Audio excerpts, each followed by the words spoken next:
ये 2012 में आया हुआ क्वेश्चन है SSC JN इलेक्ट्रिकल में।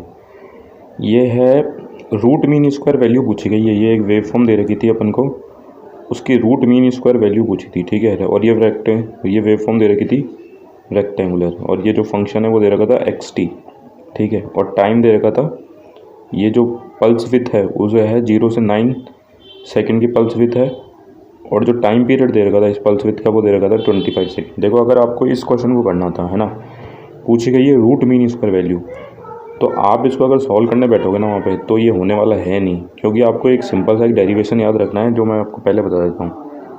मैं आपको यहाँ पे लाता हूँ, है ना। सबसे पहले तो मैं आपको रूट मीन स्क्वायर जो RMS वैल्यू, उसको पढ़ते कैसे हैं, इसको पढ़ते हैं root of mean of square.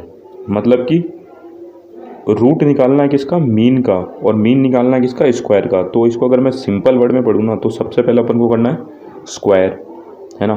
Function का जो भी फंक्शन अपन को गिवन है उसको अपन को करना है स्क्वायर। फिर जो भी स्क्वायर करा उसका निकालना है अपन को मीन, ठीक है। मीन के बाद अपन को उसका पूरे होल का कर देना है रूट। सबसे पहले मैं आपको बताता हूँ, जब भी ऐसे फंक्शन आए ना, है ना, पीरियोडिक फंक्शन, स्क्वायर रेक्टेंगुलर हो या स्क्वायर हो, उसका जो एवरेज वैल्यू होती है ना वो निकालते हैं 1/t इंटीग्रेशन ओवर 0 से t vt dt। मतलब जो भी फंक्शन है xt, जैसे यहाँ पे xt दे रखा है ना, पीरियोडिक फंक्शन, अपन पता है ना is a function of t है वहाँ पे, तो अपन उसको पीरियोडिक फंक्शन बोलते हैं, क्योंकि जैसे जैसे t चेंज होगा वैसे वैसे अपना फंक्शन भी चेंज होगा। ये 1/t वैसे तो ड्यूटी साइकिल बोलते हैं, लेकिन अपन को इतना याद नहीं रखना, अपन को याद रखना है टोटल टाइम पीरियड होता है, और 0 से t जो विथ है, ठीक है। जैसे और जो RMS का फॉर्मूला बनेगा वो बनेगा, अब अपन को एवरेज, अपन को ये निकल के अपन को इसका क्या कर देना है स्क्वायर, और उसका ले लेना है रूट। तो स्क्वायर करना है सिर्फ इस फंक्शन का vt स्क्वायर, और 1/t इस पूरे का होल का रूट। तो सिंपल सा मेरा कहने का ये मतलब है कि जब भी आपसे एवरेज पूछी जाए ना, तो आपको ये वाला फॉर्मूला याद रखना है 1/t 0 to t vt dt। vt अपना फंक्शन है जो भी अपन को गिवन है, ठीक है। अब जैसे आप यहाँ पे देखो, ये देखो मैंने यहाँ पे डायरेक्ट फार्मूला लिखा, मुझे ये याद था RMS वैल्यू कैसे निकालते हैं, रूट करो फिर 1/t इंटीग्रेशन ऑफ xt का स्क्वायर dt, ठीक है। अब 1/t क्या है, जो अपन को टाइम पीरियड दे रखा है, जैसे ये दे रखा है xt with a time period of 25, तो 1/t की जगह अपन लिखेंगे अंडर रूट में 1/25, ठीक है। अब अपन को लिखना है xt। अब देखो xt यहाँ से देखते हैं, ये xt, ये इस एक्सिस पे xt मार्क है, तो xt कितना हो जाएगा अपना 6, ठीक है।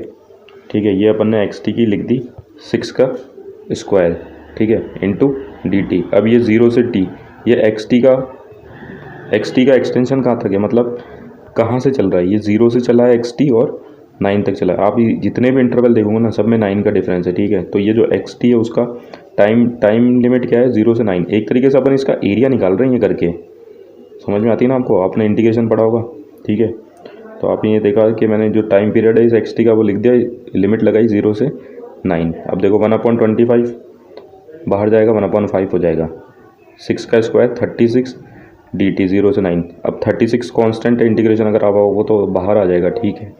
अब करना है dt का इंटीग्रेशन, तो dt का इंटीग्रेशन हो जाता है सिंपल सा t, फिर लिमिट लगा दी 9 से 0, ठीक है। अब इस 36 को भी बाहर लेगा, कितना हो गया 6।